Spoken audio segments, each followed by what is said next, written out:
Welcome everyone. Congratulations, you're all starting a business. Some of you got ideas, some of you got inventions, but you're all ready to find out a little bit more. It's a very, very exciting time. I remember it. It's very exciting, but there's a lot to learn, okay? And so that's why we're here, and we are very delighted to be here to provide you with the information necessary to get things going. You're going to learn lots of things over the next month. My goodness, where do I start? Business setup, startup costs, finances, financial projections, digital marketing, process management, software that's great for your business, everything. It's all there. So there's lots for you to learn. I'm going to tell you how it works a little bit, so a little bit of housekeeping. So of course, we're all here this evening, which is wonderful, and it's great to see everyone face to face. I know that it can be difficult to make it to every session because we've got 2 every week. So everything's also online, and you'll be emailed on the morning of each day where there's a session with a link to join online as well. In addition to everything being online and face-to-face, there's also this lovely page which you were sent a link to today. So startupseptember.com.au/course-content. Now on here, a couple of days, it's normally about 48 hours after each session, we'll post the video of the session up here. So you can come back to it, you can look at it in your own time, you can go through it. So all good. So by all means take notes, but it's still going to be available for you later. In addition to the videos, there are like 1 million downloads for you. And I'm hoping this is going to work. Maybe not. Let's try this. Oh, that worked. Sweet. So there's a course workbook. My goodness, there's a lot of things. A financial workbook, a kind of action plan timeline, which you'll get to at the end when you're planning on what you're going to do over the next couple of months once you finish the course. It's a lean canvas, which the wonderful Grant is going to talk to you about later today. And then there's some business plans to help you. They're more for the end, but the workbook is super important. The workbook doesn't follow word for word what we talk about in the sessions. However, for each session, there are some key questions that will help you make some decisions about your business. So the workbook goes through each of those key questions in those sections. There's also lots of links in there. So tonight, for example, we're going to talk about market research. The market research section, there are links to lots of external organizations, external information sources that you can just click on and go right there to help you. Okay, so it's full of lots of lovely stuff. So please download that, and it will help you as you work through the program. Ultimately, what we want to get you to is to take you from idea stage, or help you get an idea, to having a kind of action plan at the end. And if you follow through that workbook, it will help you get to that stage. So ultimately, as you answer the questions, through the magic of digital technology, at the end, it will automatically fill out an action plan for you. So it will tell you what you're going to do next. Okay, so really cool thing. Jump on there, download it, follow the link on your email, and you'll be jamming. That was supposed to be my introduction. Sorry, I didn't introduce myself. I'm Niall from Business Enterprise Centre. Startup September's, it's got the workbook, it's got the face-to-face stuff, it's got the online stuff. It's all there to help you, but you're not just on your own, okay? So Business Enterprise Centre are also here to help you. So as well as you doing your own work, you can pick up the phone, you can arrange a meeting with our team, and we'll be delighted to sit with you for an hour and talk through your plans and help you get things going, okay? So it's not just all on you, we're also here to help you. And thanks to the Northern Territory Government, they give us a little money to pay for our guys to do that. So we're all available for you. There's lots of other resources, and we can talk about those with you one-to-one as you progress, okay? That's my introduction. Next up is the wonderful Michelle Taylor. Michelle is a good friend of mine and of Business Enterprise Centre. She is a psychologist, a leadership coach. I'll keep going with the introduction until you're ready. She is a lovely human being, and she's here to talk to you about her business journey, about the psychology of being a business owner, and what you should be thinking about as you get started. Michelle, thank you.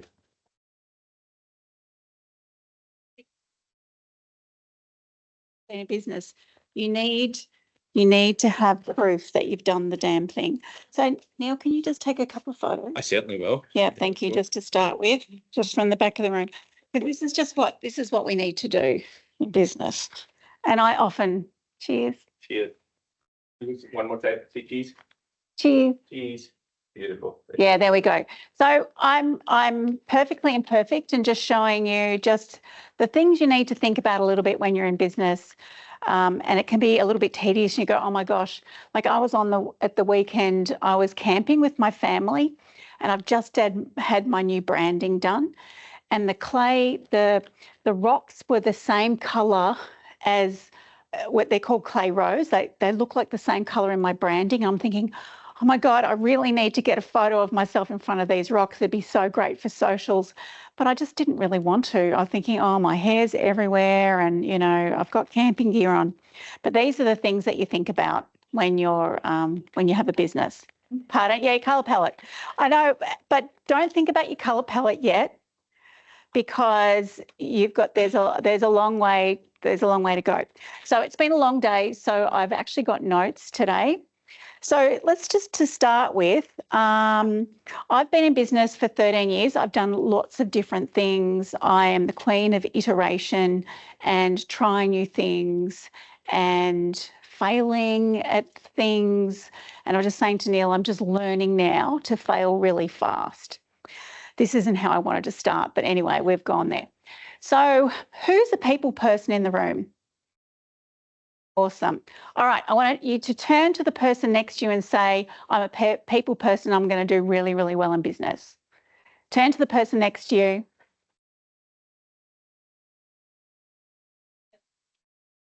Awesome.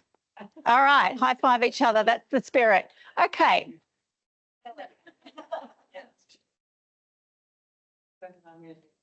Yay, well done. Okay, we're not leaving the systems. Who's the systems detail person?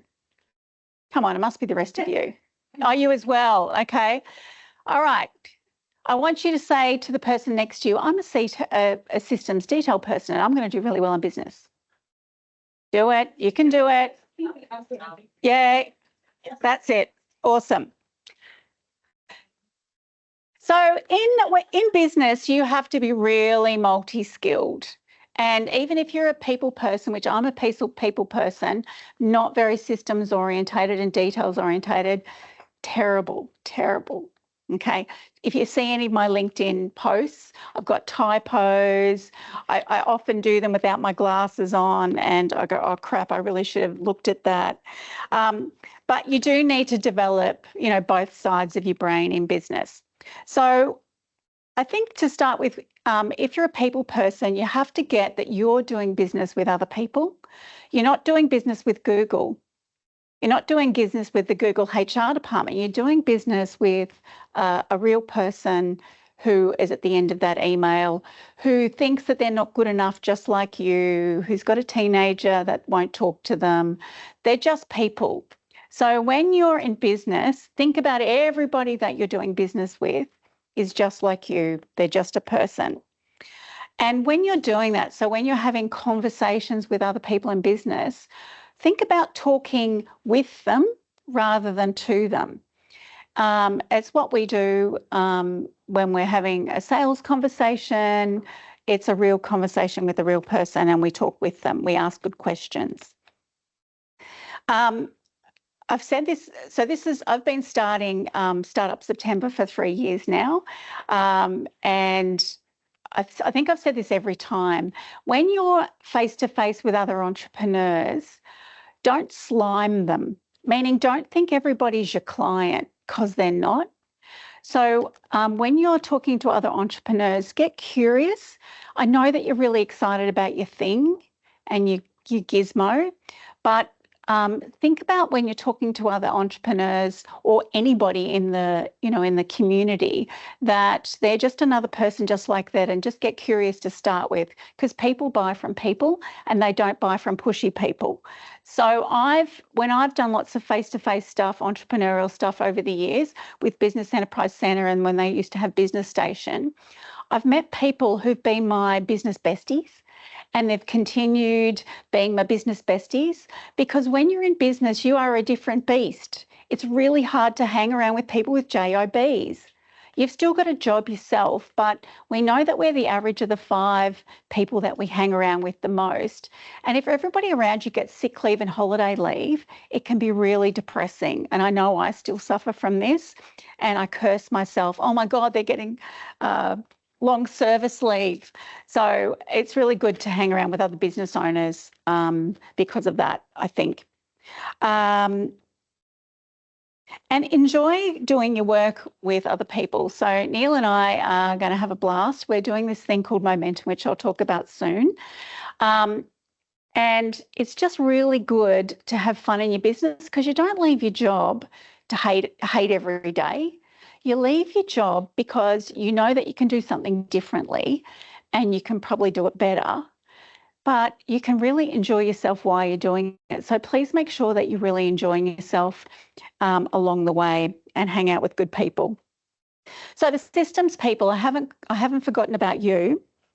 So I'm just going to take you back a little while, actually probably about 13 years, when I was, as a psychologist, I was shifting out of getting a job into being out on my own as a psychologist. So I used to do some, you've probably heard of ESA or EASA.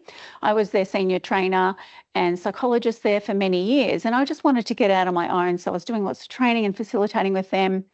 But I thought, no, okay, first step, let's go and be a psychologist, play psychologist somewhere else. So I connected with this mob called NT Medical Specialist. And what I didn't realise is that I didn't do my research, that they actually can't refer to a psychologist. You have to go from a GP, because specialists, they charge so much money for their time. It's not in their best interest to do a mental health care plan. So I was in this clinic thinking I was going to get all these referrals, and because I hadn't done my homework, I realised they actually can't do the referrals. I had to get them from elsewhere. And then I made the next mistake, is I didn't go out and do the business development myself. I left it to the practice manager just to get a flyer, a photo of me, and a bit of a description of what I do. And that just didn't work. I just wasn't getting people coming through. And I don't know if I was lazy, maybe a bit of laziness, but really I just didn't know about business. I didn't know that I had to go to the doctor's surgeries and connect myself. And so we call this business development. And business development can be really tricky to do, because you've got to put yourself out there, and feel like you don't want to get it wrong. And this is my only plug. Oh no, I'm doing 2 plugs in the next 15 minutes. But this one is we're doing a program called Momentum. And it's going to be in October Business Month, and it makes business development easy. So we're partnering together. So it's going to be 2 weeks, and we're going to be helping you do it every day, where you're going to be in a little tribe of people who are going to help you rise, and we're going to fail fast, and we're going to build your business quickly. But anyway, don't need to remember that now. Just park that into your back of your mind. So let's get to systems. You have to have a system of getting your own clients. You can't just, Phil, who used to be the CEO, he was my coach, and he would tell me off. I'd get stuck in delivery, and I'd be doing delivery for 6 months, and I'd be banging it out, feeling like I'm killing it. And then it gets to the end of the 6 months, all my delivery's done, and I have no clients. It's a ghost land. So you have to continually do business development all the time. Some business coaches say an hour a day is really good practice for business development. I can't tell you, I'm not as great with systems. I'm getting better, but that probably is a good idea, because you have to start. Don't waste all your time to start with your logos and your brand and your website. Get out there, get clients, fail fast. I'm probably telling you something different to what they're going to tell you, but for my experience is you're not in business until you make money. You're not in business until you're giving value to somebody else. And how can you know you're giving value to somebody else unless you have conversations with real people who you're going to serve? So fail fast, my friends, fail fast. The next thing that I didn't do in terms of systems is I didn't have a client management system. My client management system was in my head and in my email box. I had to think think, oh crap, who did I contact last week about blah, blah, blah. And then I had to go through my list of my emails. Have a system that tracks who you spoke to, when you spoke to, what you spoke about. Have something where you can attach the email. It'll save you countless hours. So there's the systems. Have a sales system. That goes without saying. I know one of my clients, when I first started working with her, she sells T-shirts, beautiful, into art. She is so hard to buy from. Do not be hard to buy from. Yeah, make it really easy. Have a good shop online. I had to DM her, and and that's how I said to her, do you need somebody to help you, because you don't make it easy to buy something from. And I don't know if anyone's heard of Alex Hormozi. Yeah, Alex Hormozi. I'm becoming a fan.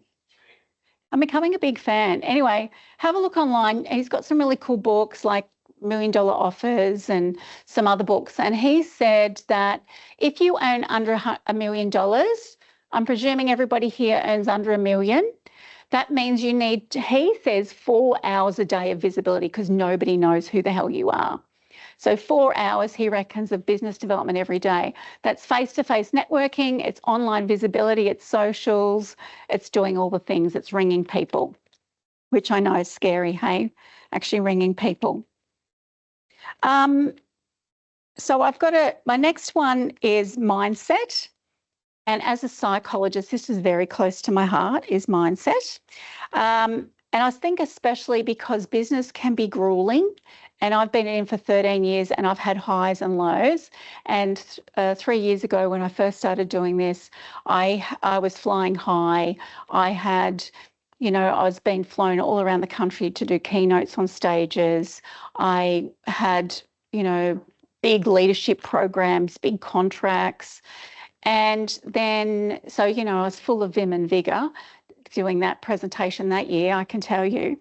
And then last year, I think it might have been this room, I was full of like, oh, poor me, but these are the things I learned. So what happened was most of my work was through the government, the NT government, and they changed their procurement laws. They didn't change it, but they didn't have budget anymore. So they stopped using external consultants like me. So all of a sudden, a third or a quarter of my income just flew out the window. So I felt like a loser. I felt I was depressed. I was telling everybody who listened to me, I've lost my mojo, I've lost my mojo. It was because I just had all this time. So mindset is really important, and that's why we need to speak to other entrepreneurs. And I probably didn't have a quick enough escape plan. I didn't diversify my clients. And I think that's really important. But I just thought, oh, I'm flying high. I don't have to do that. Probably what that's like. The other thing that I have done in business is I haven't burnt all my boats or bridges or whatever it is. I think it's burn the boats and burn the bridges. Yeah, or sink the boats. I have always kept at least one day of psychology practice, and it's not just because it's like a very steady stream of income, although it is, and it's nice having a workplace, because I've certainly gone up and down over the years. I do still like playing psychologist one day a week. But I'm not the only one who does that. One of my other clients is a HR specialist, and she has just gone to get a job for 3 days a week while she does 2 days in her business. So if you think about being really flexible, please do that, because you don't want to be leaving your job thinking your business is going to work, your projections are going to be millions, and then you don't have that stability behind you. There's nothing worse than going into a sales meeting or having a conversation and you're just not confident in yourself and you need the money, and you come across needy, you come across like a bit negative, and you just want it so bad. And when you're doing that, you think about yourself and you don't think about the client that you're serving, because everything is about them. And if they really feel that you are all about them, they will ask you, how can I work with you, before you even get to the end. So I would say don't be needy. Have like a little safety net or money or whatever there, so you're not desperate. Sorry if I go against anything you're saying, Neil. This is like a disclaimer. This is just the world according to Michelle. The next point that I wanted to make is emotional intelligence is really important in business. You are going to be a big fat avoider. You are going to avoid all the hard things. You're going to play with your logo and play with your colours. You're going to do some design stuff. Yeah? Am I speaking to the right? Yeah. Without doing all the hard work, which is talking to people and seeing, actually, is this going to fly? I was earning 6 figures before I had a website. LinkedIn was where I got my clients, and I even got a $50,000 client without a website. So you don't always need to go there first, unless you really do need to go there first. So knowing about how you can deal with avoiding, you have to know what that feels like. Am I avoiding right now? Am I avoiding the hard things? And have a system of mental mastery and emotional management to deal with that. There we go. When you're learning, come with an empty cup. Even though I've been in business for a while, and I know Beck has as well, I've seen you around, we're still learning. I'm going to be turning up. You're going to be seeing me in this room, and I'm going to be turning up online. I'm coming with an empty cup again, because I'm rebranding and doing things differently. I need to listen with fresh ears, and I might hear something that I haven't learnt before. So please don't come with a closed, like a full cup when you're listening to this. There's going to be like jewels of wisdom that these people are going to be helping you with, and it could be making all the difference. Around learning, there's a thing, you have to be constantly learning in business. You have to have a way to reflect. So there's a guy called Dewey, and he was an educational expert, and he did an experiment, and he put people into 3 different groups. So the first group, and they all did a creative test. So the first group got told, you're going to be doing this same test tomorrow, so I want you to write down all the ways that you know that you can do better on the test tomorrow. The second group got told, actually, you just need to write a list for people who are going to be doing the test tomorrow. So I want you to write all the tips and tricks, whatever you learnt from that, from the test today, that you can pass on to other people so they do well. And the third group, who did the creative test, they didn't get told anything. They were the control group. So can we guess which groups did the best? First and second, actually, they were the same. So reflect. I didn't do this for years in my business. I did not have like a debriefing or a reflection process. I just did a launch, and it just fizzled. I had one person, so I had to do a little debrief. What the hell happened? Who saw this? What could I improve? And I made it better this time, and I've got 4 people in my new program. So that's what you need to do. You need to debrief, you need to learn, you need to fail fast, because time is money and you don't want to waste it, my loves. Your brain, this is the last point. Your brain is your greatest asset. I know I've got 2 more. Brain is your greatest asset, so you have to treat it really kindly. You have to make, like what I did today, I got a little bit frazzled. I thought, oh gosh, I've got so much to do. And so I went into the swimming pool, put my feet in the water, and got really present, did my breathing, because my brain, I don't know if you ever feel like this. Do you ever feel like your brain is sort of going like this? It's like, oh, I half finished this activity, and then I half finished that activity, and you actually never complete anything. Your brain can't go deep on anything. It just goes shallow on lots of things.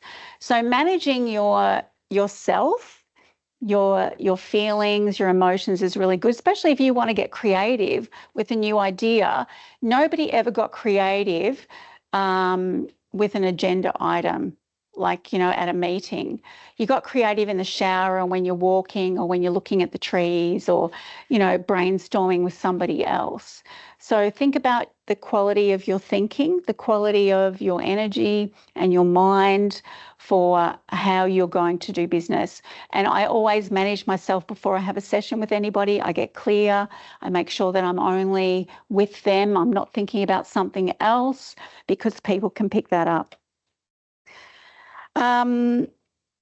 My last point is what got you here in your business, in your job will not get you success in your business. It just won't, because they're really different skills. You'll bring some of your skills with you, but you're always changing. I'm doing different things at the moment, so I'm learning different skills. So what got me here is not going to get me where I want to go. And so that's the greatest thing. So there's one client that I have at the moment. She is a bit of a bottleneck. She's working one-to-one with people and she needs to scale and she just can't see how to do it. She doesn't have the time to do it. So whatever she's doing now is not going to get her to the next stage in the business. And you're going to be having that as well. You'll get to a stage, you'll level out with your time or doing whatever you're doing and wanting to scale, and whatever you did before, you're going to have to reinvent things. You might have to burn whatever you've done down just to build something new again. Yep, there's some really great books about that. Dr. Benjamin Hardy talks about it. Dan Sullivan talks about things like that, which is 10xing your thinking. So that's it for me, from my little speed Michelle business tips. Is there any questions from anybody?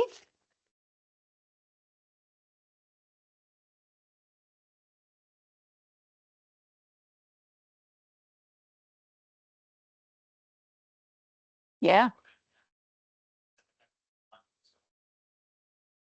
What do you advise them to cross that bridge when they fail multiple times at the beginning without any successes? And they tend to believe in their idea to keep going. Absolutely. And I love that question. And I think, how about we change the word failure to iterate? Okay, or pivot. We all love pivot after COVID. So what we do is we try something and we tweak it and we make it a little bit better, and then we just get some feedback. So don't go all in on one thing unless you've gotten some feedback. And I mean, it depends on your job, but for me, it's about iteration. Does that feel better than failure? Iterate fast. Yeah, Stephen Bartlett, I don't know if anyone follows him, Diary of a CEO. He's like my business number one at the moment. He talks about 1% changes all the time, and he talks about failing fast. And in a business school that I used to attend, they used to say we need to put out 4 main offers every year. For me, as they called us thought leaders, and expect 2 of them to fail, but 2 will go ahead.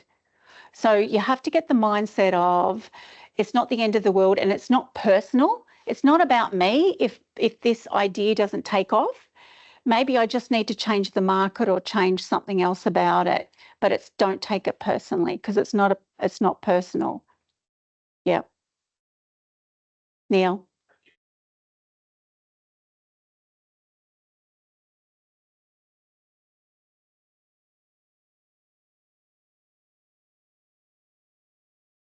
Oh, yes. How can we prepare ourselves to get all those in advance? Absolutely. And you know what makes it worse is we do all this positive thinking, it's going to be really great, and we make it big, and then reality doesn't hit. And that is, like, I was like that even recently with my but then I just thought, of course, this is the first time I'm trialing it. I haven't tested it with other people. So I think you've got to change, you've got to accept the inner critic, but then you've also got to start to develop a different way of thinking, you being your own coach and having words, or even of your coach, going in your mind going, of course this didn't work. Of course, I haven't trialed it with people yet. You know, and like you, I bet any money you're going to start your shop and you're going to have, I'm just going to say 5 different lines, and I bet you'll only keep 2 or 3 and then you'll chuck the rest of them out going, oh no, they didn't sell. But it's not personal, you're just trying. Does that make sense now? Yep. Does that answer your question, Neil, or did I go off on a tangent? Awesome. All right. Your own inner coach, that's what you got to develop. Thanks, guys.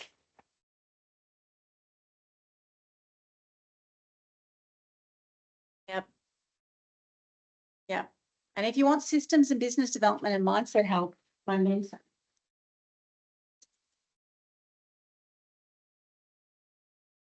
Thank you very much, Michelle.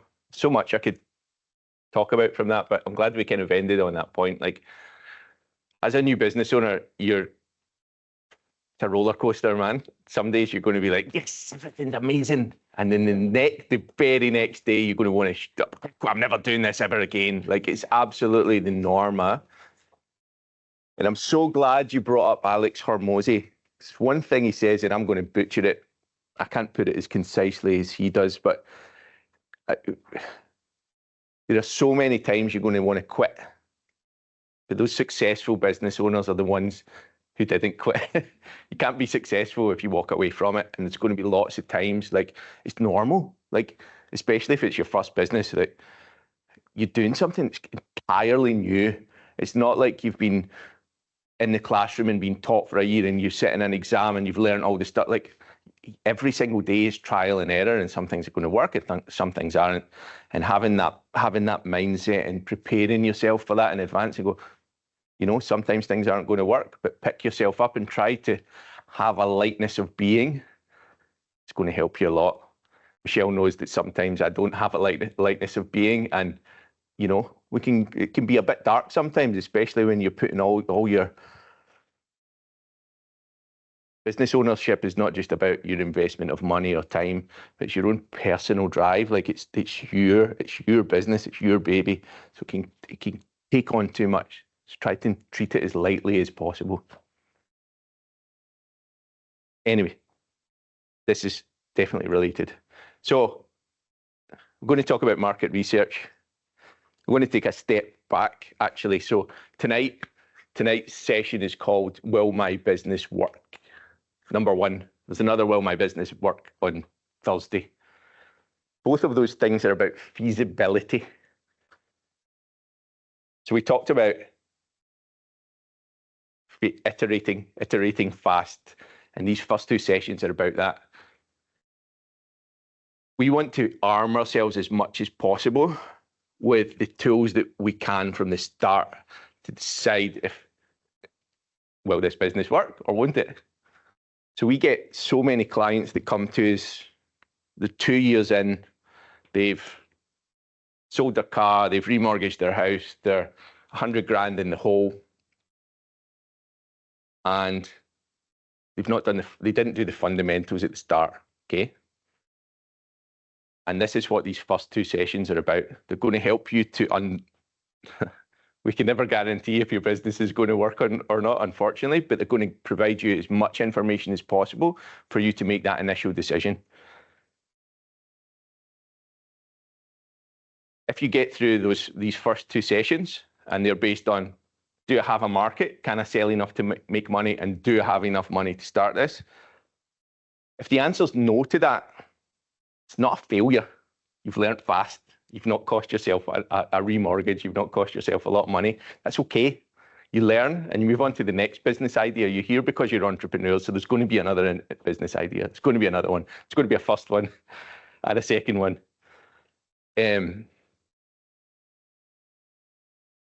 I've had a business before that wasn't successful, and it was 8 years before we finally decided to close it down.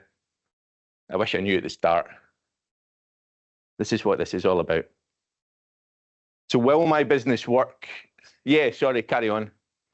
It was a software company, so we sold software to lawyers, and yeah, it wasn't successful. It wasn't a disaster, and I'm going to talk a little bit more about it later.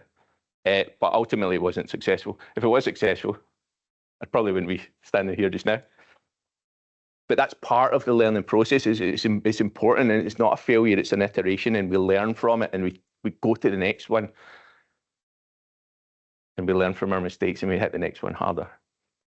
So anyway, first two sessions, will my business work? Number one is about market research. It's about finding out if we've got a market, can we sell enough of our products to make money? If the answer to that is yes, then we go, all right, got an idea. Now can I fund it? So the next one is about your finances, your startup finances. If you get two yeses, time to go. Let's go. So I'm going to ask you a question first. Why do we do market research? I've said a little bit, but any volunteers? Discover our competition. Great answer. Any more? Yes. Exactly. Learn your tribe. Yeah, 100%. Anyone else?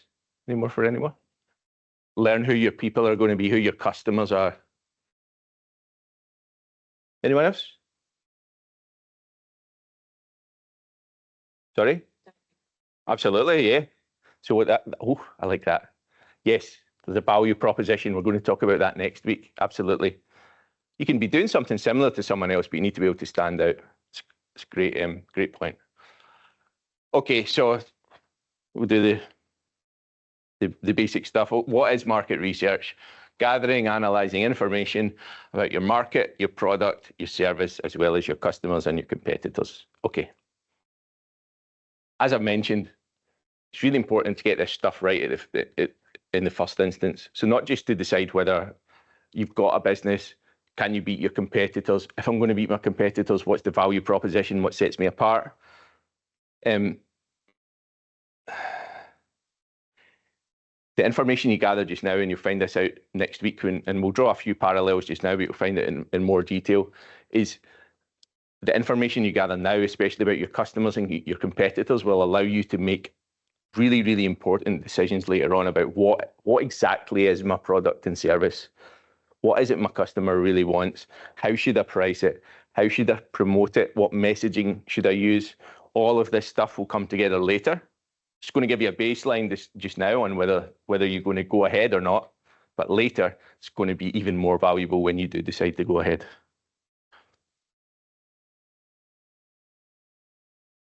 All right, so we need to understand the industry and the market. I won't jump ahead on that. We need to understand the market as a whole. Is it growing? Is it shrinking? Like, what's actually happening here? We need to know who our target customer is. And again, I won't jump ahead. We want to know what their needs and preferences are. What's this problem? What's the solution? What do they value? We need to know what our competitors are doing, because you've always got competitors. Even if the competition is do nothing, it's still a competitor. You want to know what their strengths and weaknesses are, because when you understand what those are, then you understand where you fit in, where's the gap. Okay, so all super important stuff to understand. All right, industry insights. You know, I used to kind of breeze over this part to a degree, but things are changing so much that I'm not going to this time. So we need to know the general stuff. Is the market growing? Is it shrinking? If you've got a tourist business, are there seasonal revenue fluctuations? And even if you don't have a tourism business, a lot of the businesses in the Northern Territory rely on the tourism industry, whether it's directly or indirectly. Are there seasonal fluctuations? The skilled staffing issues. That's the biggest thing we hear from businesses right now. We can't get people. Can't get people. Are the regulations changing? Is the technology influencing not just how people buy, but the whole market? This is more. It's always important. But previously, that industry insight, I would have said, gives you that baseline understanding of what's going on. If you've got a massively shrinking market, okay, it's going to influence your decision making. However, right now, there's going to be so many changes coming with artificial intelligence over the next 1, 2, 3, 5 years especially, how's that going to impact your business? Like, what's going to change for people? Anyone got any ideas about how those things are going to impact your business? Yes.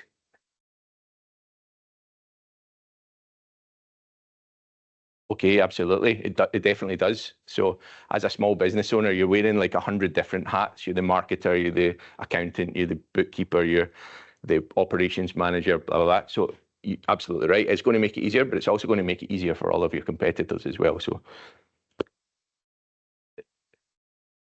yeah.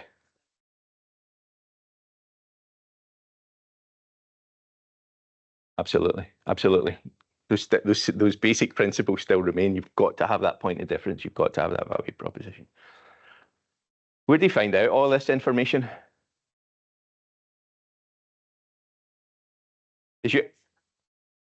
Sorry?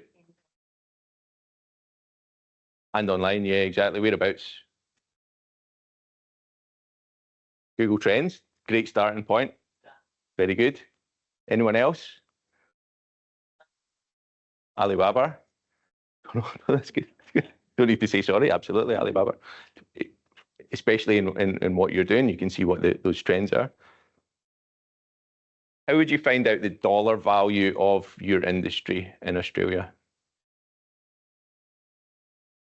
ChatGPT. Get in there. Yeah, absolutely. ChatGPT. Can you trust the answer? Some of it, yeah. How do you know which ones to trust?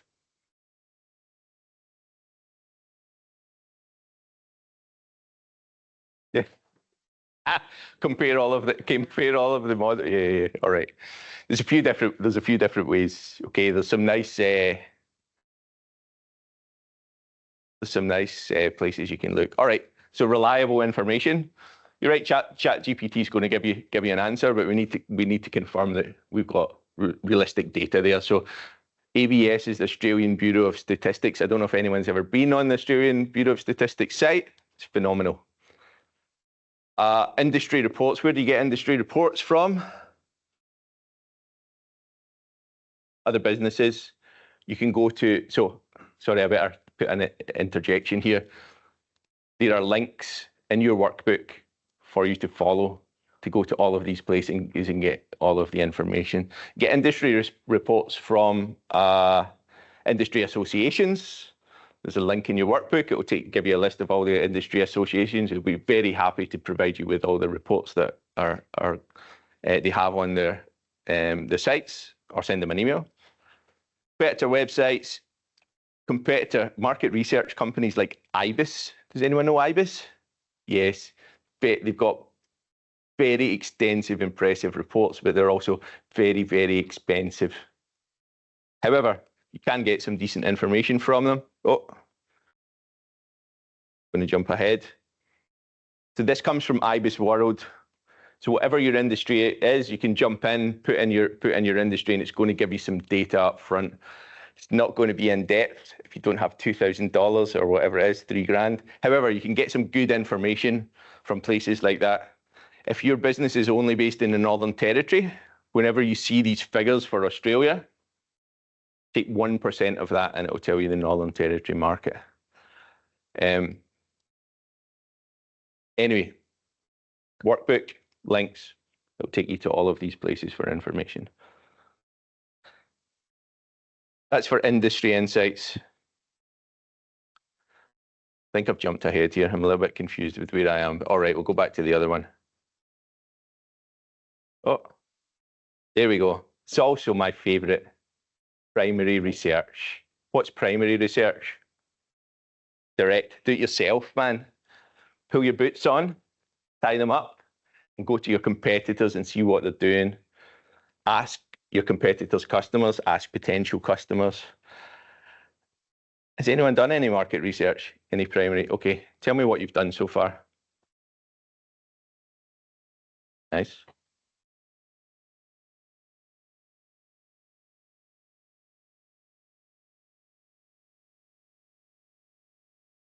Very cool. Did you sell them all? Well done.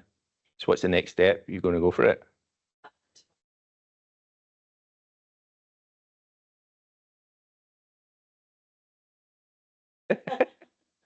Brilliant. Market testing, though.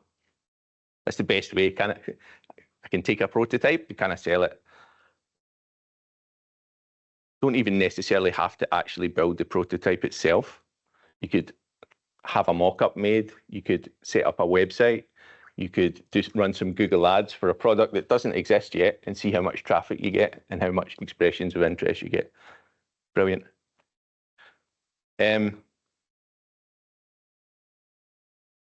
Yes. Okay, I'm going to move on. We've talked about that. Okay. What's your target market? Yeah. Women. Any women. Young, old. Adult women. Okay. Okay. How much do they earn? No, your customers. Where do they live? Are you going to be a brick and mortar store only, or are you going to sell online? Build it up. So we'll start off probably some physical sales, but also have the option to purchase online. Yep. So we're just starting little. We'll build up. We don't want to jump straight into rent. Probably just like some online.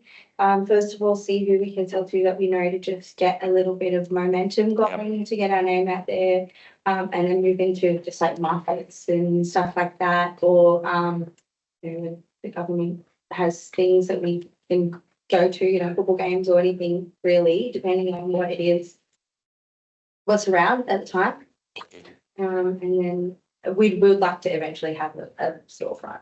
Yeah. But probably we're not looking at immediately at like the luxury retail market. Do you have an ideal customer in mind?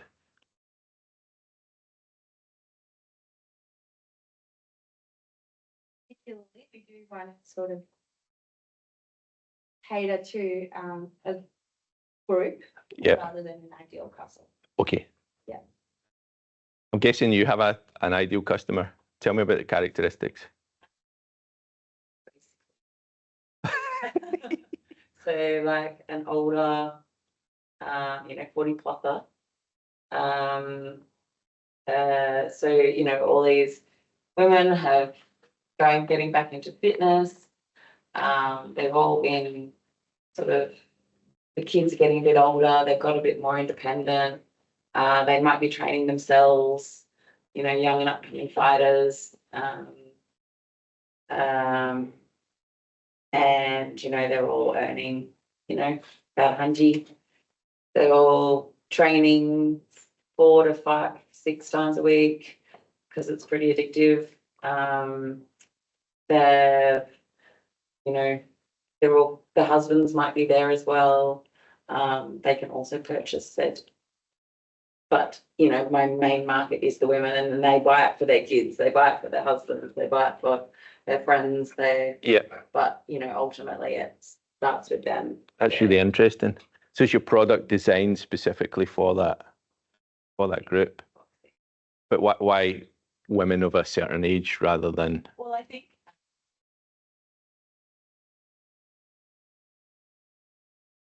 Yep.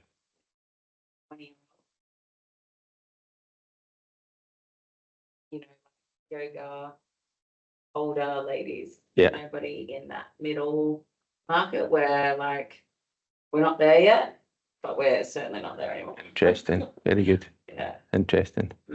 Does anyone think their customer is everyone? We all know that's a trick question. I'm hoping everyone says no. No. Good. Would you like to tell us some of your customer characteristics?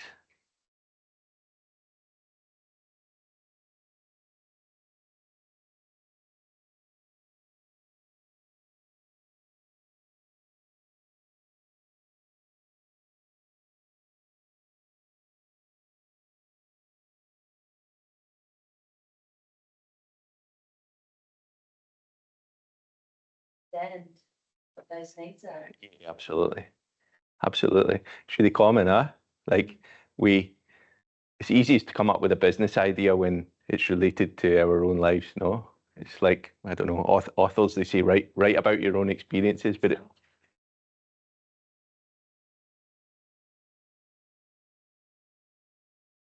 exactly, yeah, exactly, yeah, exactly. The reason I kind of paused there to ask those questions, because this next part's like super important, and we're going to be, yeah, we know everyone is not your customer, all right. We're going to be really focusing in on this next week, because your understanding of your customer lets you make so many decisions later on about your marketing. We'll talk about that now. So all the graphics, I'm missing a graphic. There we go. Well, that's why it's not a graphic. Okay, what are demographics? Any volunteers? Age, gender, income range. Yep. Geograph. Oh, sorry. Where they live compared to this. Yeah, the geographic. Yep. Oh. Geographics. Yep, where they live compared to the city, their travel routes. Okay, so those are fairly obvious ones. Behavioral is my favorite, because that helps us understand where we do our marketing. Where do people do their research? Like, how do they find out about your product? Do they go into a Facebook group? Do they meet people after the training session and can get word of mouth? Like, where do people find out about your product? Where do they do their research? Do they only focus on Google stars, Google reviews? Like, I love that. Anyway, super important. Psychographics, what are psychographics? Anyone willing to take a punt? Any volunteers? How about I ask the psychologist at the back of the room? Michelle, what are psychographics?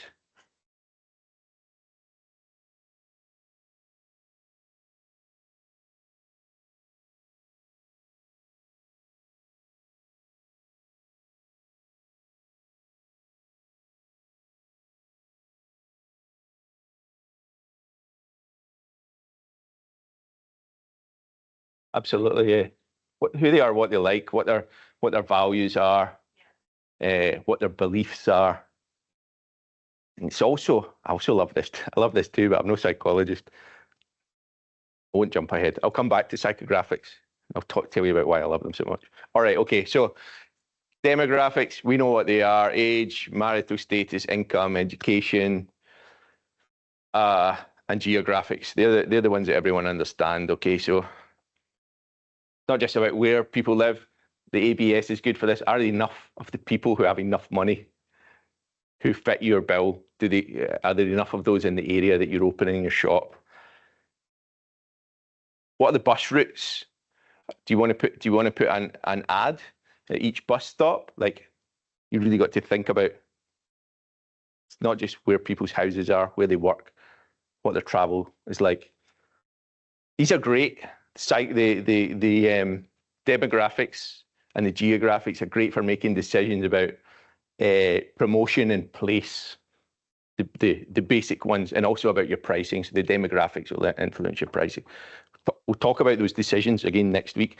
I just want to underline why these are important to understand now. And then my favorite ones, the fun ones. All right, so psychographics. There's values and attitudes, and it influences promotion, especially your messaging, right? So I remember when we first had kids and we were looking at prams. Sorry, is it strollers? Stroller, pram? Do you say pram here? Do you say it's pram? Right, we're looking at prams, right? And I won't swear, but I didn't really care that much. I wanted our children to be comfortable, but then price was important. And my wife has a different set of values, a different psychographic profile to me. And there are other mums with their very fancy prams, you know? And so believe me, we're coming at this from a very different angle. And it's that psychographics. I think the example I used last year, again with children, was wet wipes. So I don't care if my kids look a wee bit mucky. They are mucky. They climb trees. But anyway, imagine that you're the one parent taking your kids to the daycare centre and you're the only one that have got mucky kids and all of the other kids are beautifully presented. Now, I don't really care that much about that, but potentially a mother or a father who does care about those things would make sure they've always got wipes on hand to make sure that those kids are well presented. What goes on in people's head affects your messaging, your promotion. It's difficult to find out this stuff, to get really deep into it. And I'm sure Michelle might come back one day and help us. However, being able to understand that about your customer, great information. And then behavioural, okay, another one of my favourites. And it's not even up there, where is it? There. For me, this is my most important one. Like, where does your tribe talk to each other? How do they get that information? You need to be there.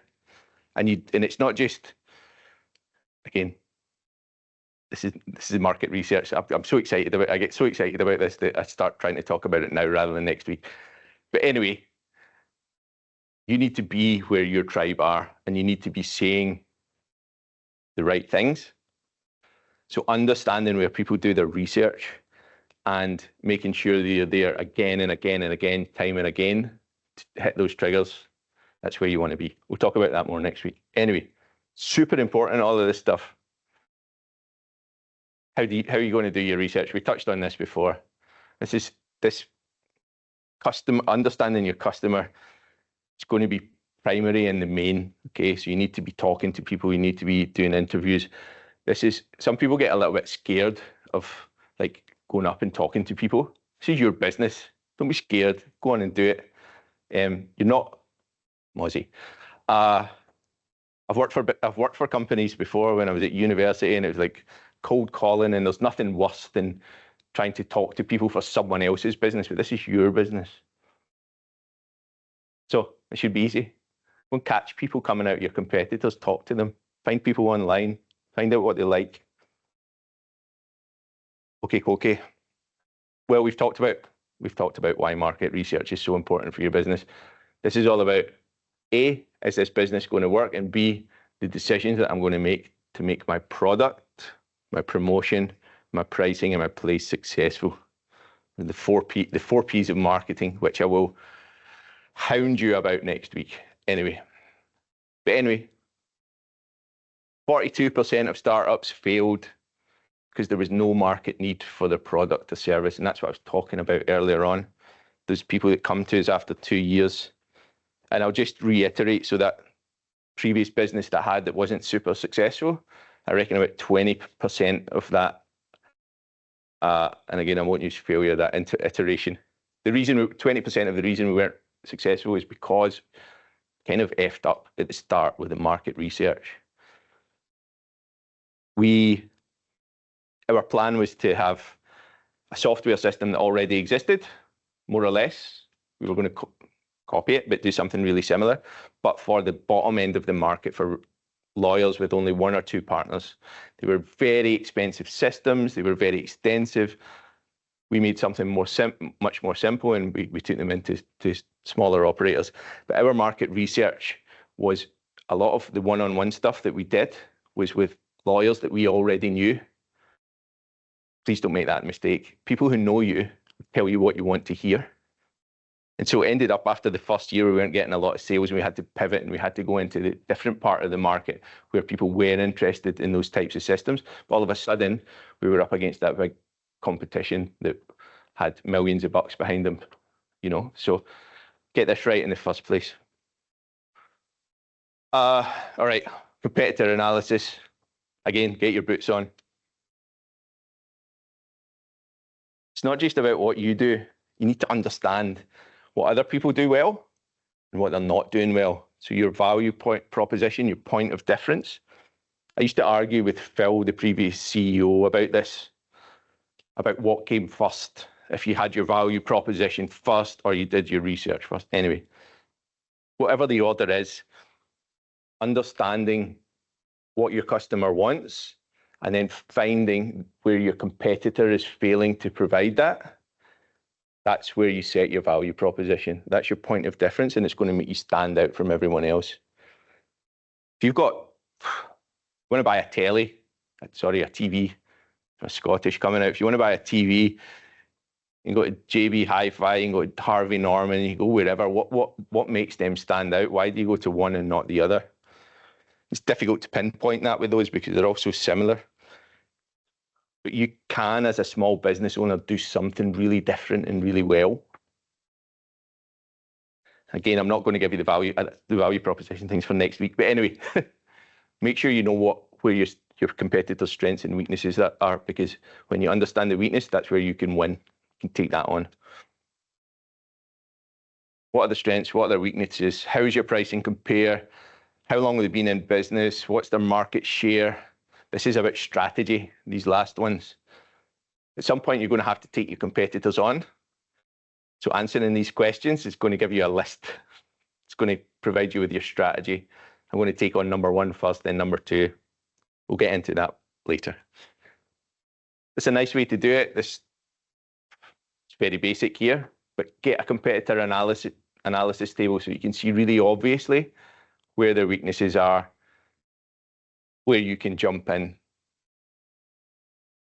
It's just a nice way to visualize it. There's not a lot to say about that, but a great way to visualize it.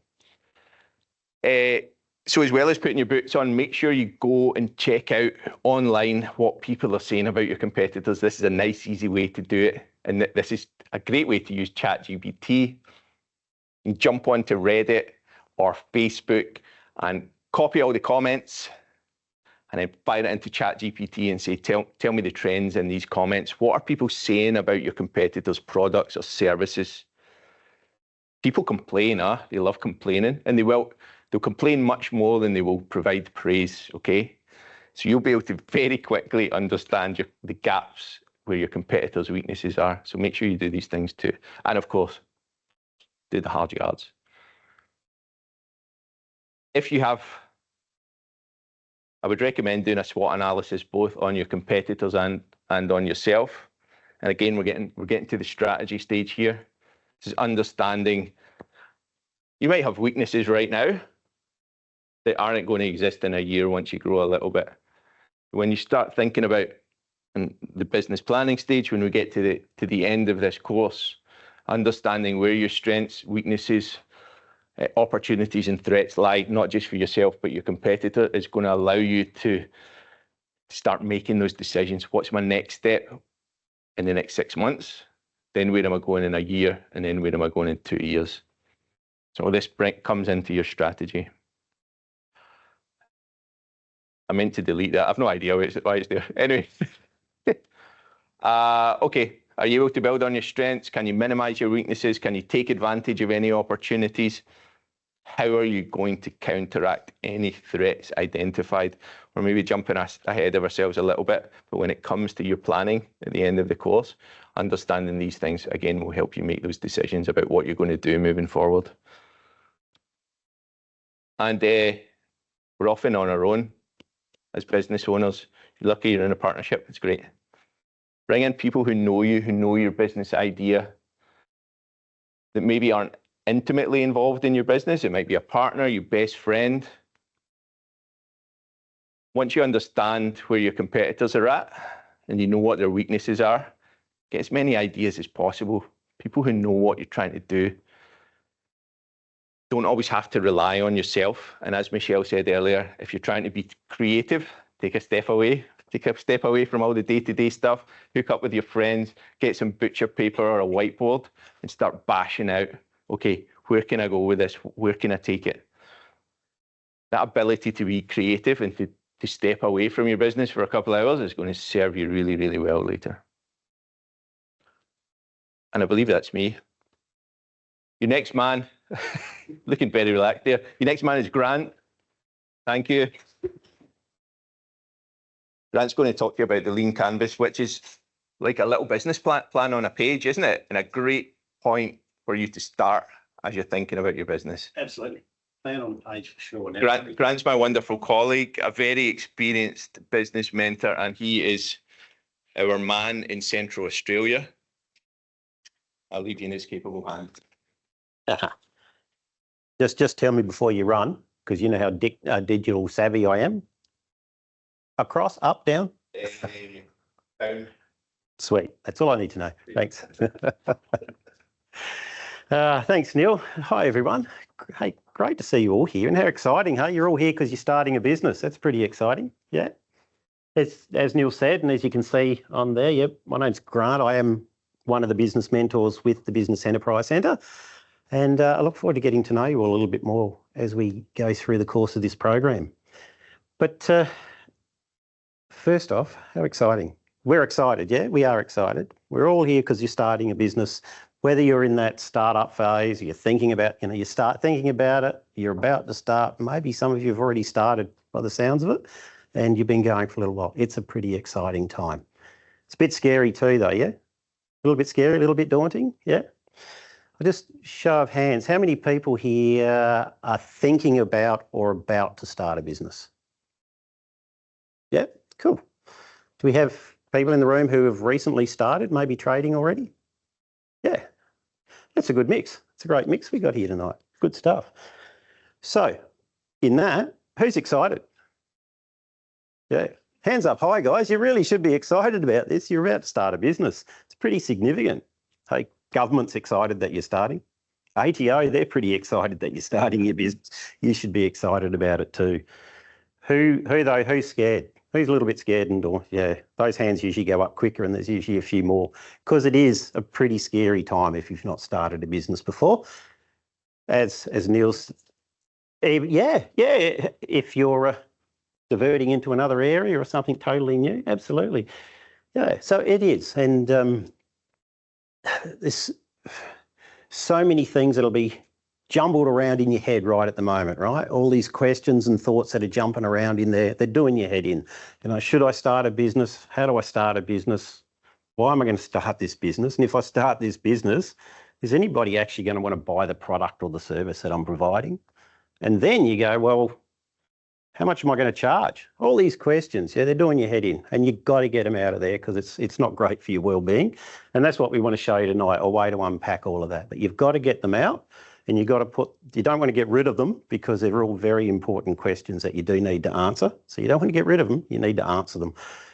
But you need to put them into some form of document that you can visualise, whether it's a good old piece of paper, put it on paper so that you can sit there and go over it, extract it out, whether it's on your laptop or whatever device you use. And hey, even if you're a couple and you're starting in business together, go out to the restaurant, treat yourself out to a restaurant, sit down and work on it. Use the napkin or the serviette that they have in the restaurant. That's fine, but put it onto some form of document.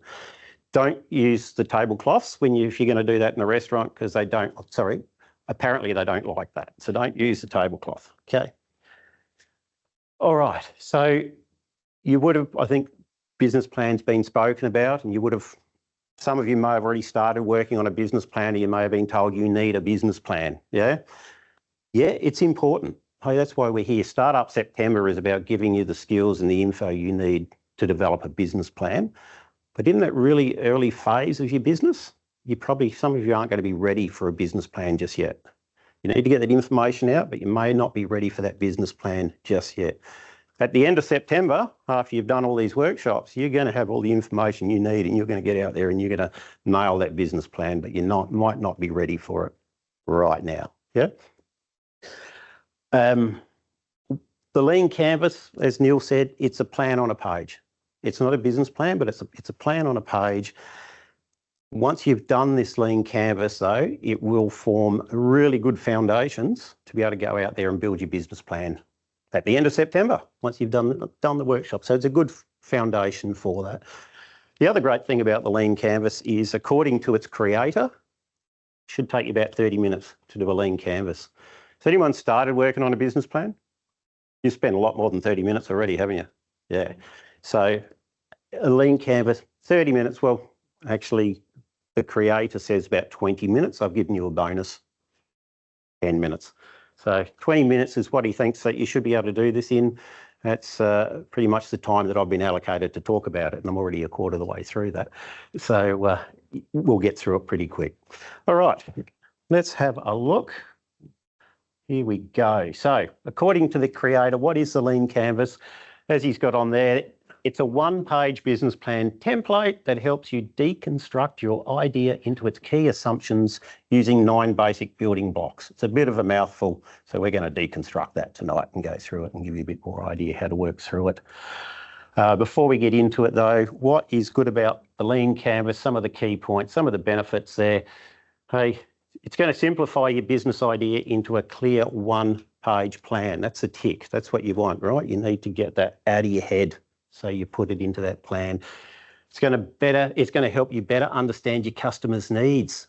So therefore you can offer the product and the service that they're looking for. And a lot of that aligns with what Neil was talking about before as well. You don't want to go wasting time and money in an area that you don't need to be. It's going to help keep you focused on what matters. And you'll see why as we go through it. It's also a really quick way to get that idea out of your head so that you can visualise it, you can analyse it. And once you've done that, it's a great communication tool. So you can use it to show it to, if it's mentors you're working with, partners, or if you're going for investors. It's a great communication tool to be able to do that. Let's have a look and see what it looks like, shall we? There you go. So this is what it looks like in its raw state. Has anyone seen this before? Yeah, so this is what the lean canvas looks like in its raw state. The 9 building blocks that they spoke of are all on there, and we're going to go through these each one at a time. Now there's a correct order that you fill them out in.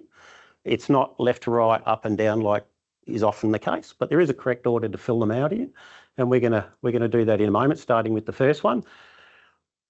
We're going to use a fictitious business also as we go through it, so you can get a bit of an idea how it works. Are you guessing the order? You guess? Okay. What's the first order? What's the first one? Hold on. Neil, have you got any minties to throw out? It is. It's the problem. When we talk about the problem, though, this isn't your problem. Your customer doesn't care about your problem. This is what is your customer's problem. And it's really important to start at that point. What is the problem the customer has so that you know, have you got the solution for their problem, their pain point? Can you take that away? Going to use a fictitious business tonight. It's Betty is her name that we're going to be using. She's an infant sleep therapist, and the business is called Betty Sleep Solutions, as you would call it. So jump into the problem. Is it? Yes. So folks, what problem can you solve with your business idea? Now, Betty's gone through this. She listened to Neil last year, is also talking about competitor analysis and so forth. So that's helped her. But she's gone, the problem that she can solve as an infant sleep therapist, there's parents out there that are struggling with unsettled babies. They've got kids that aren't sleeping properly, they're stressed, they're exhausted, and that's really impacting their well-being. She's got the skill sets and everything she needs to be able to sort that out or help them out. So that's the problem that she can solve for her customer. The next question, what's the next one?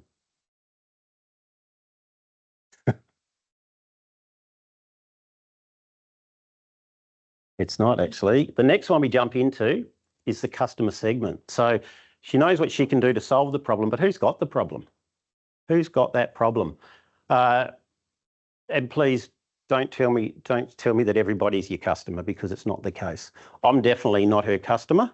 My girls are in their 30s now, so I'm definitely not her customer. Neil's youngest is approaching 5, so probably not her customer either. So everybody's not your customer.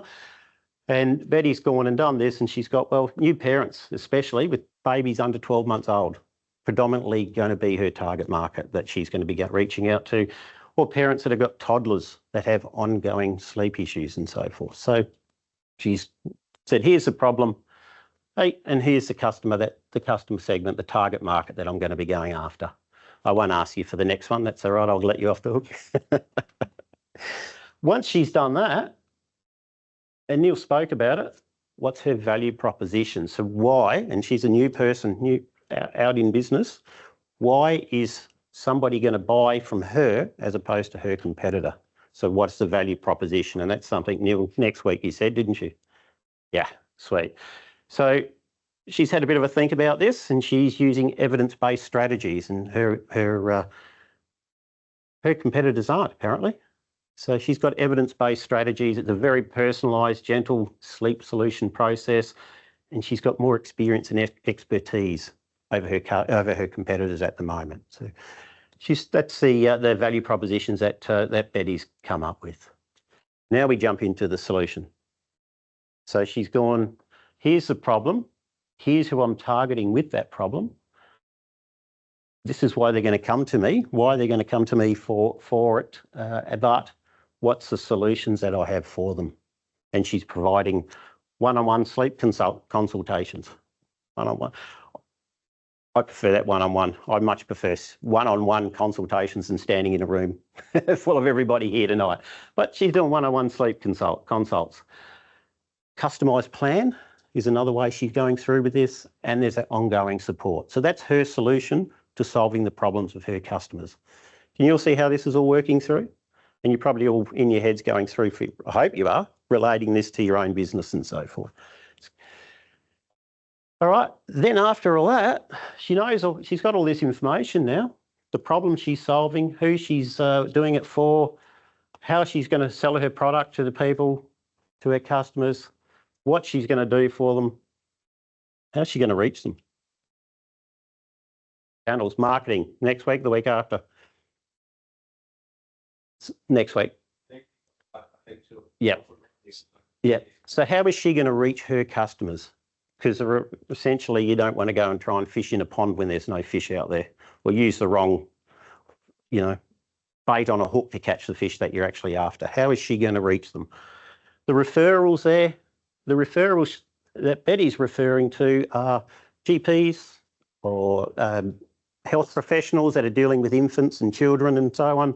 She's hoping to get referrals through them. So she's going to be promoting what she does to those people, the GPs, health professionals and so forth, and get those referrals. That's one of the channels she's using.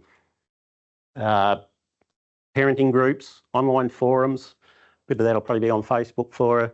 A website, she wants a website to get out there with it. And hopefully, if all that's going well, word of mouth. One of the best ones out there and the cheapest. So they're the channels that she's going to be using to get her market in. Then folks, after all that, and please tell me with your business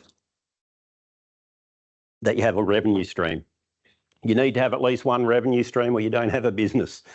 And I kind of laugh about that. However, I have had a guy come in to see me one day with his business idea.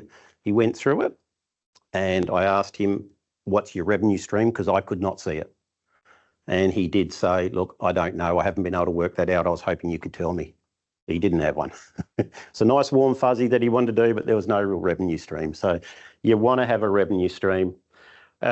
Example of that, in a previous life, I was managing the tourist facility for the Royal Flying Doctor Service based in Alice Springs. We had 4 revenue streams. We were really lucky. We had 4. 80,000 people came through the doors every year. So each person paying an entry fee. Fantastic. We had a retail outlet, a souvenir shop. So our souvenir sales were really good. So a second revenue stream. We also had a cafe that was attached to the facility. It was owned and operated by the Royal Flying Doctor Service as well. That was another revenue stream.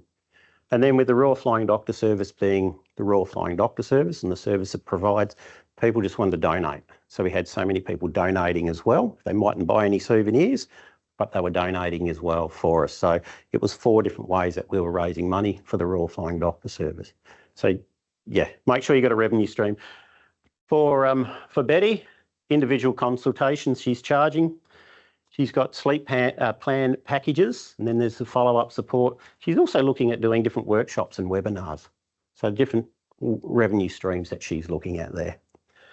Unfortunately though, with business, there also comes a cost. So revenue streams, you've got expenses as well. Now your cost structure, there's a lot of costs involved in running a business. For the process of this, you don't need to go into how many pens, bits of paper and paper clips and so forth, not thinking about that. We're really looking at what's the cost that's going to be required to attract and sell the product or service to your customer that you're targeting in here. Betty wants to do some more professional training, so that's going to cost her. She's looking at accreditation, marketing's up there for sure. insurance, business registrations, that website, and a booking system. So a whole range of different costs that are there. When we look at, and you've seen the lean canvas, as we said before, it doesn't go in an order up, left to right, up and down. It's all over the shop, and you've got cost structures and revenue are at the bottom, not because they're least important, but the creators, when they created this, said the basic foundations of any good business is money in, money out. As long as you've got more money coming in than going out, it's what you're really after. And that's why they sit at the bottom there. 2 to go, folks. 2 to go. And then we hit key metrics. How will you measure the success of your business? You'll often, we've probably all seen ads, mention this ad to get a 10% discount, or tell them Neil sent you to get a 10% discount, right? We've all seen that. That's one way that whoever's doing that is trying to get some metrics. Is that ad working for them? I guarantee you, if you've put a TV commercial or TV ad together and not one single person comes in and says, yeah, Neil sent me, are you going to spend all that money in TV advertising again when you've got nothing to show that you got any results from it? So, where are we? Yep, key metrics, testimonials. Betty's decided that the testimonials she gets is going to be a good indication on how she's going. Repeat referrals, those GPs, those health professionals dealing with infants at the start, if they keep referring to her, therefore she must be doing okay and they're getting good feedback as well. So that's another thing she's looked at. And then enrolments for the workshops. Then our last one is the unfair advantage. Now, unfair advantage, the creators of this will tell you that's the hardest one for most businesses to fill up, especially as a startup business, and quite often it's left blank. So an unfair advantage could be, let's say if you're working in technology, maybe you're a real techie sort of person and you've created that technology, none of your competitors have it, you've got that unfair advantage over your competitor. Sometimes you might have that unfair advantage for 6 months or so, and then your competitor's seen it and they're doing their competitor research as well, and they'll jump on top and, they'll get ahead of the game and catch up with you. But it's what might you have at that startup point or at that point that your competitors don't have. Maybe you have exclusive rights to some form of product that they don't have. So the unfair advantage, Betty, she's had a bit of a think about it, struggled with it a bit, but she's got specialist expertise with proven results, and her reputation and the flexibility in what she does, she thinks her competitors at this stage haven't got that. They could do in 6 months' time. But folks, that's the lean canvas as it sits there. As you can see, it's probably taken 15, 20 minutes, gone through a little bit quickly. If you take more than 20 minutes, don't think you failed. It's not a race to get through it. But you can see the value in doing something like that. Can you see how that can get everything out of your head, put it in there into that document? Where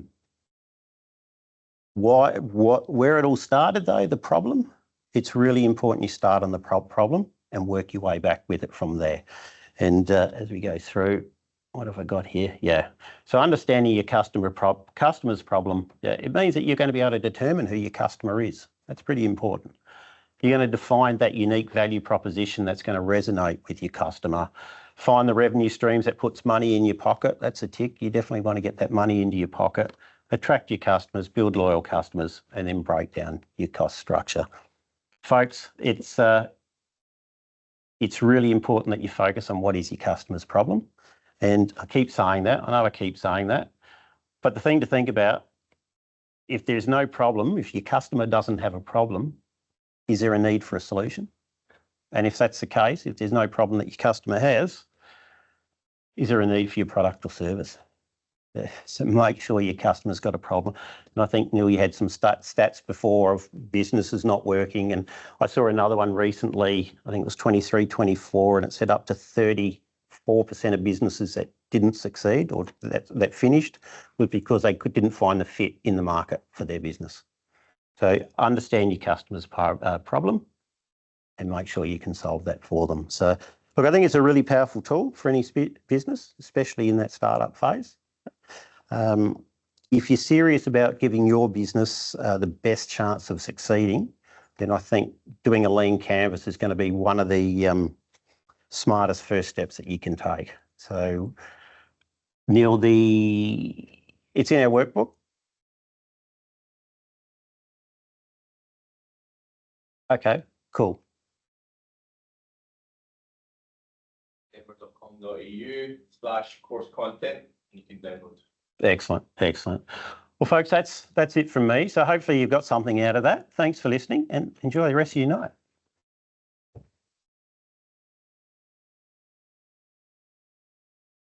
Thank you very much, Grant.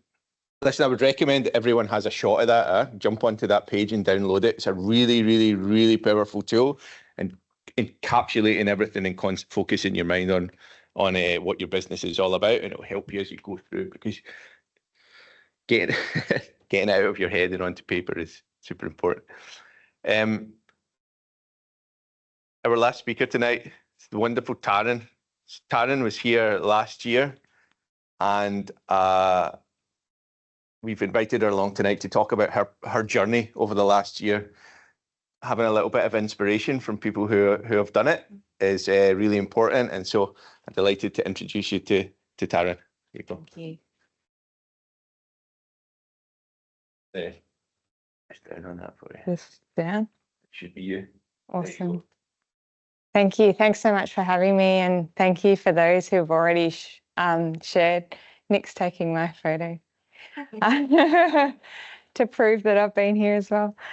So I have got notes here, but I'm going to try and wing it like everyone else has, because they've done such a great job. But so yes, I was sitting in the same spot as you this time last year, pretty nervous and probably very scared, and all those same sort of emotions that you're going through at the moment, you know, second guessing, is this the right idea? Am I doing the right thing? Should I be working for someone? You know, income, all those kind of decisions. And I had actually, you know, tried it a couple of years beforehand and actually went, and then went back into my job again and the security blanket.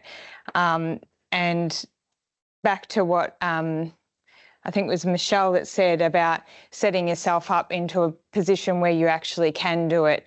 And that's where I got to financially, where I could actually do it and have the right headspace to do it. So I got myself to that position where I could actually sort of really do it like that. And if it means, you know, working part-time and you can do it that way, or that sort of thing. So I'll take you through a little bit of my journey, and hopefully that can inspire you a little bit, because when I heard people's story last year, that sort of helped me with my journey as well. So I just wanted to do that for you. Just down, is that what I'm doing? Okay. So, yeah, so I think I've got onto that one. So this my story. So my background is bookkeeping and finance. So I've been doing it for about 15 years, helping small businesses, medium-sized businesses, not-for-profits, all sorts of businesses. And I help keep their accounts up to date, accurate, you know, compliant, all those kinds of things. But basically the reason why I wanted to step out was have freedom, living in the NT. I wanted to be able to go back to Melbourne where my family is and not be tied down as an employee. And yeah, that idea of having my own business and having that freedom to do that really excited me. And I also wanted to be able to have an impact on more businesses, because working in one business, I really was excited by like seeing the impact I can have in changing systems and improving and basically getting myself out of a role, really, because I was, you know, changing things which actually reduced my time in that role. So I wanted to be able to do that for more businesses. So yeah, I took that step, and yeah, and that's basically where I am today. So I think it's really important that I wanted to sort of, you know, push on the point that it's really important that when you're going through this journey, especially in this first year, to always like think back to this why did you actually do this? Why have you made this decision of stepping out into this business and not being an employee, and always revisit that, because there will be times like what Michelle was saying where you'll make this mistake and you'll be like, oh, why did I do this again? Oh, actually, it was because I wanted that freedom, or it was because I wanted more money, or whatever it is. So whatever that why is, if it's, you know, I wanted to be with my family more, use that as the fuel whenever you're getting those, like making those mistakes and whatever it is. So, yeah. One of the big impacts that's had an impact on my success story this year was I invested in coaching for myself. So I'm actually a swimmer, and I used that kind of as an analogy sort of in my own self when we moved here to Darwin 4 years ago. I've always loved swimming, but it's so cold in Melbourne. And when I was here, I was like, this is the perfect place to take up swimming again. And I joined the Darwin Masters, and I saw so much improvement in my swimming. I had a squad, I had a coach, and I was just progressing so much because I had this consistent team around me and a coach. And when I started out in the business 12 months ago, I thought, well, why wouldn't I get a coach in my business? Why wouldn't I invest in something that's going to make me be the best version of me, just like I was making myself the best version of me in the pool? And it's like that with everything. Like if you're seeing AFL footballers, they've always got the best coaches. If you're seeing a marathon runner, they're going to have a coach. So that's where I went with my journey in my business, is I invested in myself in that regards. And some lessons that I've learnt this year was something that Michelle touched on a lot was progress over perfection. Like, you may not believe this, but I've actually changed my business name already in 1 year. So it's been a nightmare, you know, everything. My website I've had to update. Everything that you can think of that you've put your business name on, I've had to go and actually change. And that's like frustrating, but at the same time, if I had have waited until my business name was perfect, like I'd still be sitting here today, like going, is that the perfect business name? And no, it was rubbish. It was like, you know, but at the same time, like you just got to move, and you can change that later. Like it doesn't matter. And so just move, just keep moving, and you keep rolling with it. And obviously being a bookkeeper, you know, your foundations are really important. And I'm a system-driven person. So, you know, having those foundations correct from the beginning, and I suppose that's probably why this year's been so important for me, is because I've been working in businesses where systems and everything aren't in place, and that's what frustrates me.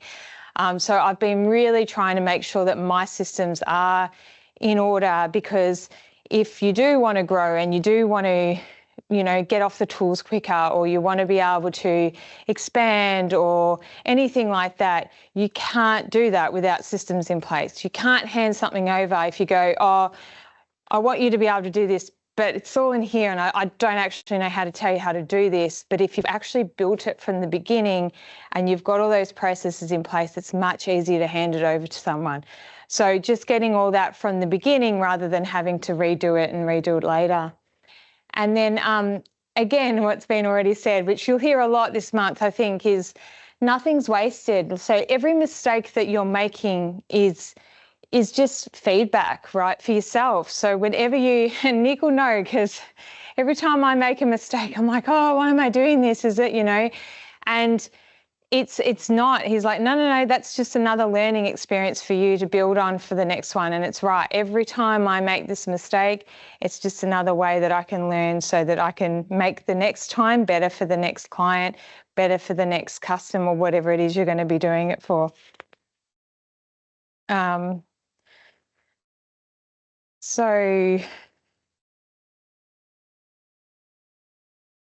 one of another really good thing that my coach gave me was the Blinkist app. It's really good if you're time poor, you can listen to some really great books and just get really good snippets.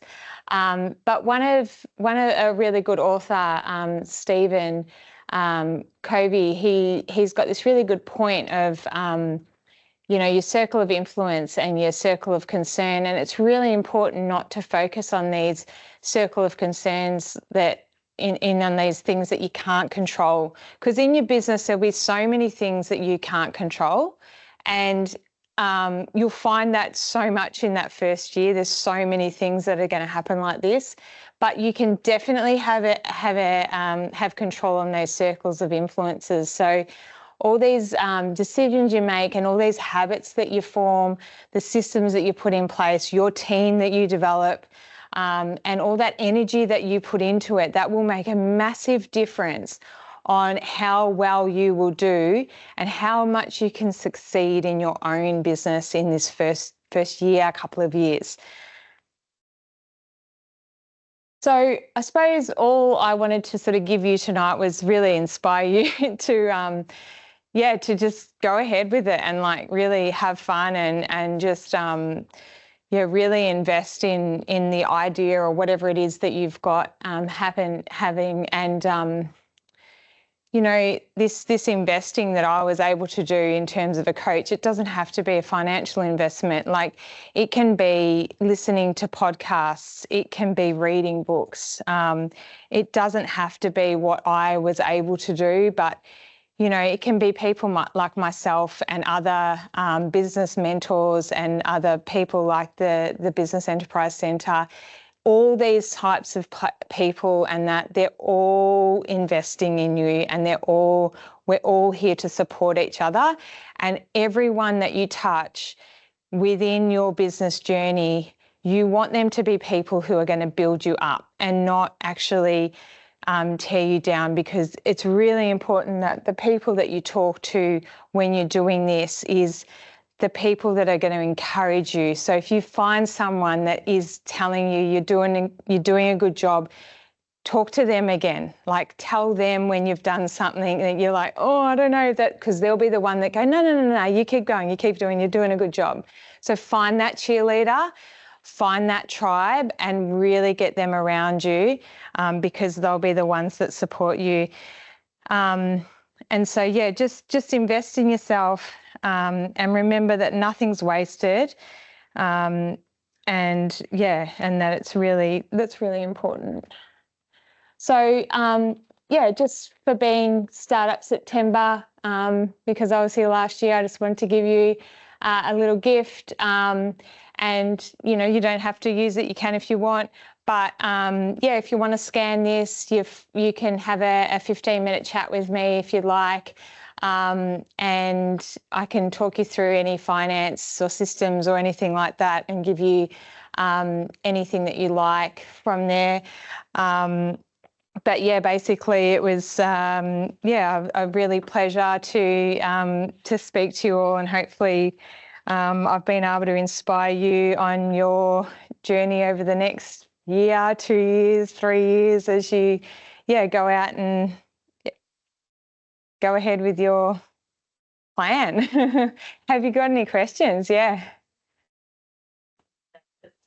Oh, did it not say? Oh, sorry, I've missed that whole thing. I missed a slide because I wasn't following. So my business is TT Strategic Business Solutions, and I will find my slide because I've turned 40 and I can't see. See, this is why you follow it. So basically, I just want to make sure that I cover what I said. Yeah, so basically I do training, set up Xero accounts. I can do bookkeeping, coaching, CFO kind of work. And I've been able to, my success story this year is through my coach, which was probably what I had in here, which I haven't actually said because I didn't read it. So in this 12 months, I suppose I will read this because it was important. So what does it actually look like for me in my business today, and how's coaching impacted me over the last 12 months? So I've signed on a major client who's now a VIP client for me. I've begun providing services that I've only ever dreamed of, right? So setting up systems, finance procedures, all the kind of things that I've only ever dreamed of. I've taken a leap of having team members and contractors, so working for me. I've put systems in place for businesses and in my business, so it's not relying on me. And yeah, I'm building like business structure up so that, yeah, I can employ more people. And I mean, most importantly, like I suppose I look back on what I've done this year and like I've sent proposals off that I would never, ever have sent had I not had the people around me to actually support me in these kinds of things. So if I look back at some of the things that I've done and I go, oh, I definitely wouldn't have backed myself on that. And I think it's really important that sometimes you will challenge decisions on yourself and you've just got to like, just go ahead. And I think that's where Michelle was like touching on, if you come across as if you're desperate, then they're going to be like, nah, that she just really wants. But if you come across like you're really confident and you definitely want what it is that you want, then you're going to be successful in whatever you do because, yeah, that's basically what I'm doing at the moment, is trying to help as many. I found my niche is not-for-profits, I think, because I'm very community focused. I have a passion for that kind of thing. And so, yeah, I'm thinking I'm niching into that area, to be honest. So, yeah. Any other questions? No? Great. Was it like Taryn's bookkeeping or something to start? So Oh, my first. So it was TT's bookkeeping solutions, right? And so I was like, yeah, but I don't want to be a bookkeeper. Like I want to offer it, but I don't want people to just think that I'm a bookkeeper because, one, some people don't even know what a bookkeeper is. But I want to offer a whole suite of solutions. So I didn't want to just put that bookkeeping in and push myself into that corner. So that was where I sort of went, no, actually, I want to open that sort of right up. So yeah, that's where I moved. So yeah, thanks for asking that. I didn't think of that. Thank you.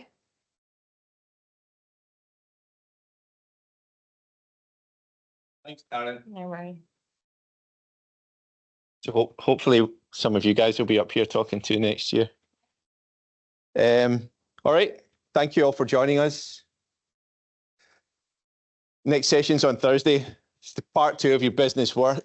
Will your business work? If you got a yes from today and you got a yes from then it's time to crack on and make some money and start your business. We're going to be looking at business structures, startup costs, how to be profitable, how to set your prices, which is always difficult. The lovely Ali Dirani from Samaf Accountants will be joining us. He is amazing. You have to come along to that.